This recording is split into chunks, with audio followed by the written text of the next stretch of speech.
ചിലപ്പോൾ അദ്ദേഹം ജയിക്കും, കാരണം അദ്ദേഹം എം പി ആണല്ലോ. അതുപോലെ തന്നെ കൊടിക്കുന്നിൽ സുരേഷ് ഇനി സംസ്ഥാനത്ത് മന്ത്രിയാവാൻ നിൽക്കുകയാണ്. അതുപോലെ തന്നെ പിന്നെ ആൻറ്റോ ആൻ്റണി പത്തനംതിട്ടയിൽ നിൽക്കുന്നു.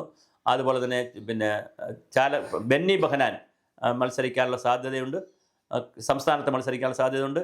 പിന്നെ ഷാഫി പറമ്പിൽ ഇപ്പോൾ പല ചാട്ടമായി, പാലക്കാടായി, അവിടെ MLA ആയി, അവിടെ നേരെ വടകരയിൽ MP ആയി. ഇനി വീണ്ടും ഏതെങ്കിലും ഒരു മണ്ഡലത്തിൽ, ഇനി പാലക്കാട് തന്നെ വീണ്ടും നിന്ന് ജയിച്ച് അസംബ്ലിയിൽ മന്ത്രിയാകാനുള്ള UDF വരികയാണ്. കാരണം അദ്ദേഹം ന്യൂനപക്ഷത്തിൻ്റെ മുഖം കൂടിയാണ്, മുസ്ലിം സമുദായത്തിൻ്റെ പ്രതിനിധിയാണ്. അപ്പോൾ അദ്ദേഹത്തിന് ഇനി നിന്ന് മത്സരിച്ച് ജയിച്ച് അദ്ദേഹം മന്ത്രിയാകുമോ UDF വന്നാൽ? അപ്പോൾ അങ്ങനെ അതിനകത്തും വലിയ രീതിയിലാണ് ആളുകളുടെ എണ്ണം വരുന്നത് ഇപ്രാവശ്യം. പക്ഷേ വേറൊരു തീരുമാനമാണ് ഇടതുപക്ഷം എടുക്കുന്നത്. ഇടതുപക്ഷം പരമാവധി ചെറുപ്പക്കാരികൾക്കും മുൻതൂക്കം കൊടുത്തുകൊണ്ടുള്ള വലിയ ലിസ്റ്റായിരിക്കും ഇടതുപക്ഷത്തിൻ്റെ ഭാഗത്തുനിന്ന് വരാൻ സാധ്യതയുള്ളത്. അവരും ഈ പറഞ്ഞതുപോലെ സെലിബ്രിറ്റികളെയും പിന്നെ അല്ലാത്ത ആളുകളെയൊക്കെ അവരും പരിഗണിക്കും.